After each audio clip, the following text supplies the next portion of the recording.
Hi there and welcome back to my channel. My name is Vero and today we are setting up my 2024 bullet journal. Because I'm feeling reminiscent, you'll just have seen some of my cover pages from previous years, and if any of those inspire you, feel free to check them out in the description bar. As is quite custom on my channel, let's have a look at my yearly spreads from 2023 before getting into our new ones. Now, there were quite a few quote-unquote useless spreads this year. A lot of it was content for my stint as an ambassador with Archer and Olive, but the spreads that were really useful will be migrating to the new journal. I'm getting rid of my reading related spreads this year because I'll be setting up my first ever reading journal in 2024, so stay tuned for that video. Hopefully it comes out before the new year. To the shock of absolutely no one, I'll be using an Archer and Olive journal. This one is from the 2023 Halloween collection. It's got a holographic bottle with thorns around it, holographic gilding, and a holographic interior front cover. It is another A5 journal, and I was tempted by a B5, but none of the ones I had were screaming at me like this one was, so A5 this year again. To start my process off, I made things easy by using the same watercolors I've been using for the past 3 years. It eliminates a step from the process that usually stresses me out, although I did kind of try and play around with colors again just to see if something would work out, but I just went back to the original colors that I know work well for me. Something I did for 2023 was add a lot of decor,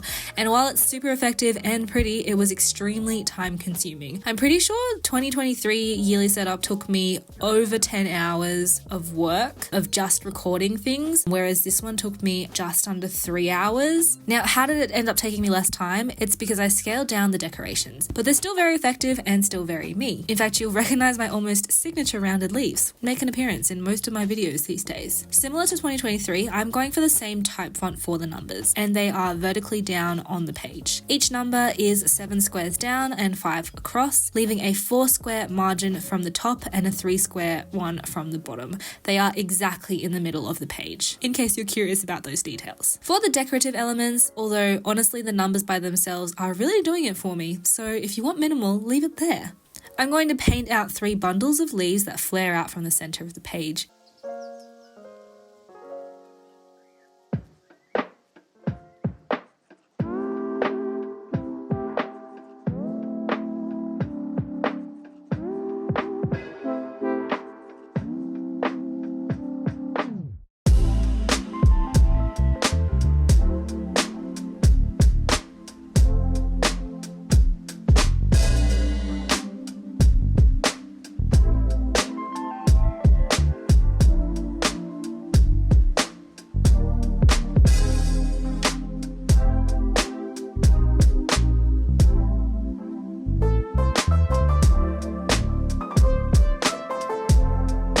Now, as you will have seen from my intro, you'll know that this page has almost a pop-up effect to it, and the way I did this was to trace a line down the middle of the page, halving the numbers. Then, with an X-Acto knife, I cut around the numbers on the right side of the penciled outline. I chose to cut out the white space in the center of the numbers, but in hindsight, I do not recommend. I think it would have looked better with them still there.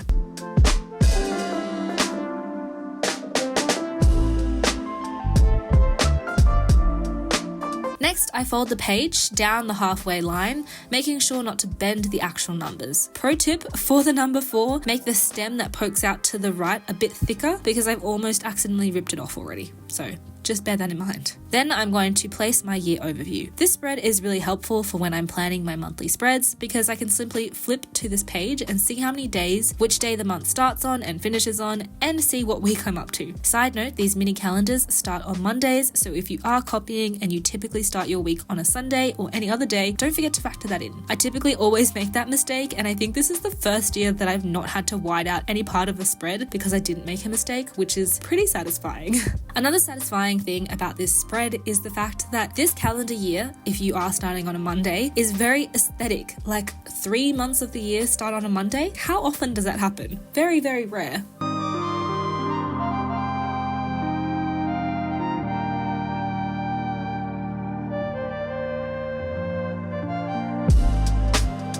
I also add the same decorative elements that I did on the cover because half of the cover page will technically remain folded for the rest of the year, with one exception, and that's when I'll need my grid spacing cheat sheet.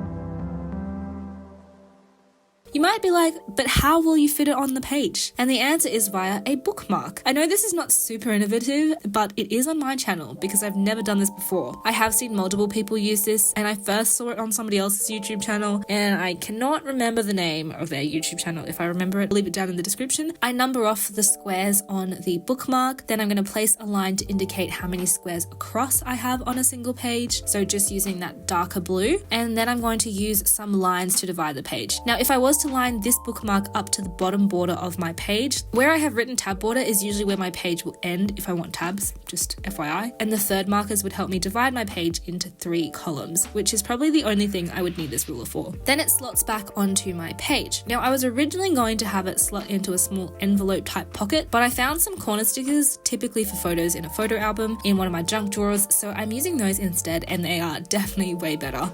I only used 3 of them just so that I could easily pull out the bookmark when I need it, and it's really nice.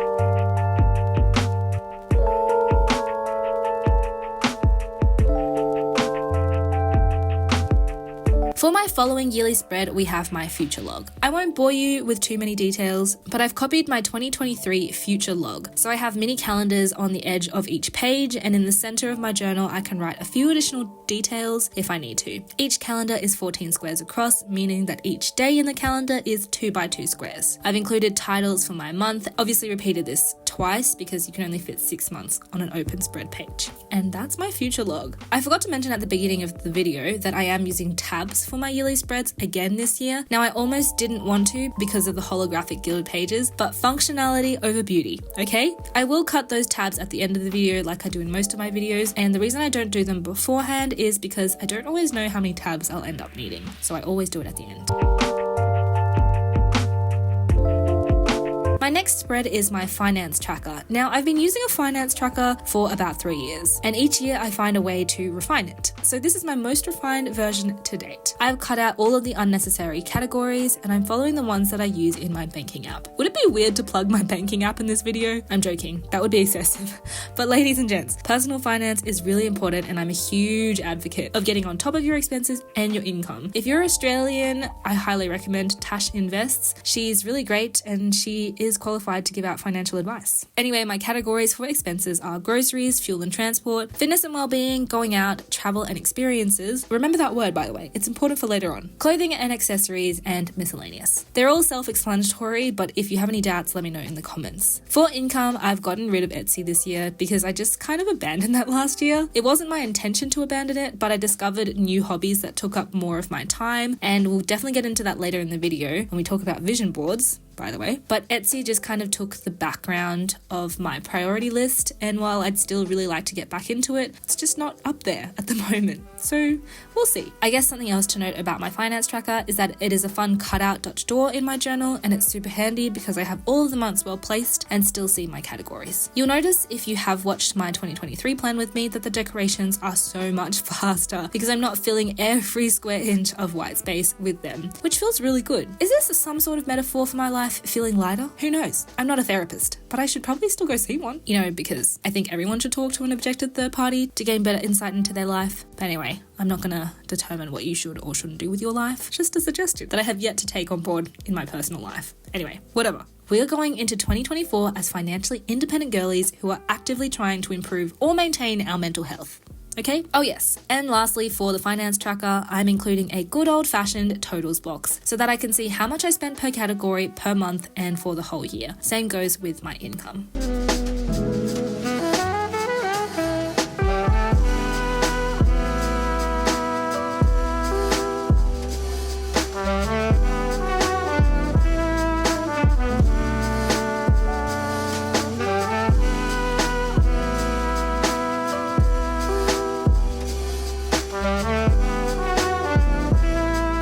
Next in the lineup for yearly spreads, we have the goals page that I only implemented in 2023. And actually it wasn't in my 2023 setup video. It was a separate one that I'll link here. And if you feel confused about goal setting, definitely check it out because I won't be talking about that in this video, as I'm currently filming in November and haven't yet decided what I want my ultimate goals to be in 2024. The categories I have going into 2024 though are also different from last year, which is a cool evolution to track. The categories this year are financial, career development, lifestyle, health and fitness, and home. In 2023, I also had friends and relationships, mental health, fun, and family. This year, some of those categories will fall under a new category, so if you're interested in seeing a video for 2024 goals, let me know and I might try and film one. Or maybe I'll just do a short because I'll be too lazy. I do want to acknowledge the fact that I have gotten rid of the fun category, but I haven't actually gotten rid of it. It's actually just under a new header, which is my 24 in 24, which is something that I've already planned out. So let's get to it. Now, these are things that are fun and should be achievable in the year. They should also take you out of your comfort zone, but not so much that you end up dreading the item ahead of time. That's something I did wrong in 2023. I put goals that were not necessarily dependent on my ability to achieve them, but on my circumstances, which meant that I couldn't necessarily achieve them. For example, I put getting a kitten, but I don't have the time or the space for a kitten, so that just didn't work. And that's just one example.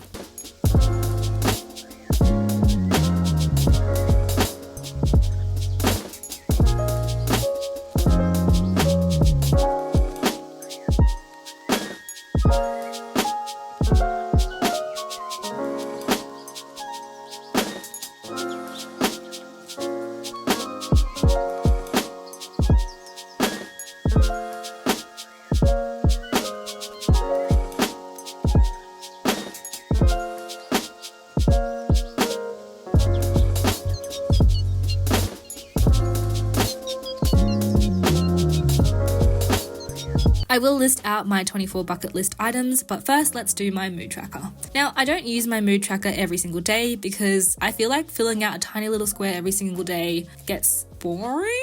Not boring, but like it's such a small thing. I just kind of want to lump them all together and do them all at once. But obviously you don't want to leave them to the last minute because then you just forget what moves you had. And the reason I'm able to leave it till a little bit later on is because I carry a 5-year memory journal. It means that I write everything that I do, feel, and think in this journal. So when I feel like enough time has gone by, I get my markers, I sit down and I read through my memory journal and I fill out the colors in my mood tracker. I like the idea of a pixel mood tracker to see when in the year I am feeling down or happy and correlating it to the events that happen in my life. I'm happy to report that at the end of November, and for most of November, my mood has been ridiculously positive. I did PMS, but it did not diminish my overall feeling of happiness, which is really, really cool. I'm not saying that I'm usually unhappy, but I felt so good and I felt that my life has just been really fantastic recently. And I think it's related to the activities and especially the new activities that I've started. To touch on these briefly, they're mostly situated in my 24 in 24. For example, I've discovered running, bouldering, hiking, camping, and a bunch of other outdoor activities that have been really blowing my mind, and it's been so fun to push my body to its limits physically and also mentally because these are all new things for me. This is probably one of the reasons that in 2023 I was less present on my YouTube channel because I was too busy enjoying life. Not to say that I'm not anymore because I've been posting a bit more frequently of late, but I've rediscovered my love of bullet journaling alongside of these activities to make sure that everything fits into my schedule. So it's boosted my desire to film videos on bullet journaling as well. So my last yearly spread touches on these same items again, and it's my vision board. You can catch a glimpse of my 2023 vision board at some point during this video as well. I think I flipped through it at the beginning of the video. It's going to be sitting on top of my journal at some point. Basically, how I plan this is I spend time setting out my 24 and 24, and I also spend time thinking about my goals for next year. Now, I didn't actually sit down and set my goals because I'm just not there yet, but I have an idea of what they will end up looking like, so it helped me kind of orient myself on Pinterest. The idea is you create a new board on Pinterest and then you start searching for photos that you want to aspire to in the new year. So for me, you'll notice a lot of outdoor activities such as riding, running, roller skating, freediving, yoga, swimming, hiking, camping, just to name a few.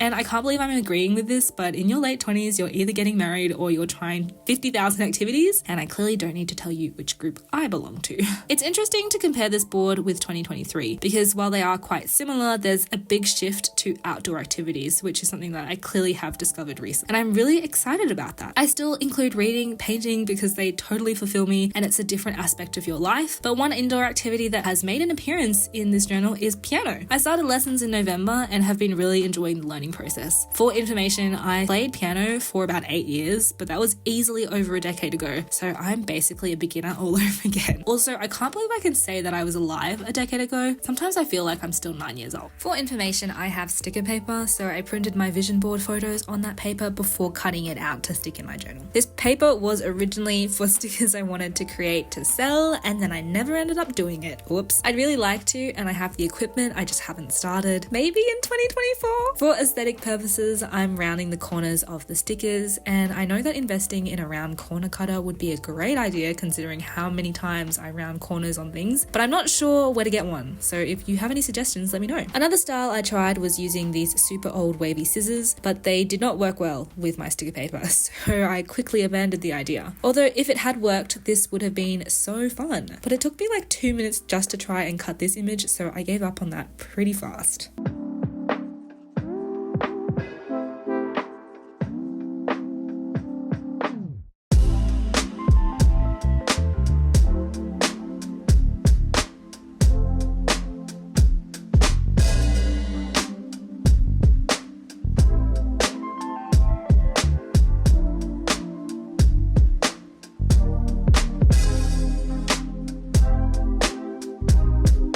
My word of the year for 2024 is experience. So you'll remember this word from my finance tracker. I want to experience as many new things as I can. I'd also like to become experienced in as many things as I can. And with the emergence of so many new or old activities, experience feels like the perfect word for 2024. If you're struggling to pick a word as your word of the year, just think about all of the things that you're currently doing, even if it's still in 2023, and think of things that you might want to achieve for next year. Maybe that helps you. As an idea, some of the words that I've used in the past were growth. Growth is always a really important one. For 2023, my word was consistency. So consistency for me was consistent in my habits, consistent in my attitude, for example. I don't know, just different words like that can really impact your year. And I feel like 2023's word was definitely a good one because I definitely was consistent with a lot of things. But at the same time, new things emerged. So, you know, going into a new year, a new word, it really works out.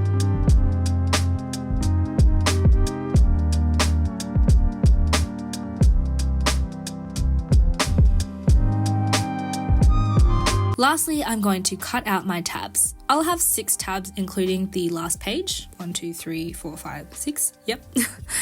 And I'm going to color them in an ombre style, same colors, the bluish turquoisey colors. And before I put them on my actual paper, I'm just going to play around with the colors on a scrap piece before committing to them and their order. So there you have it, my yearly spreads for 2024. I haven't included a growth tracker for YouTube or Instagram with these spreads because I'll put one in the back of my journal. I just don't want to focus as much on the numbers, even though I know that one of my 24 and 24 is to finally get to 10K on Instagram. And I know that's not actually something that I can count on for myself, but I feel like if you're consistent with posting on Instagram, word of the year from 2023, then it is achievable. Finally, a flip through of all of the spreads. I hope you've enjoyed this setup. If you have any questions relating to it, let me know in the comments. And for more inspiration, you can check out my 2023 bullet journal setup. But also I have my setting goals for the new year and reviewing my previous year from the beginning of 2023. So if you're interested in videos like that, definitely check those ones out, which are linked in my description. Otherwise, I will see you in another video very, very soon. Bye!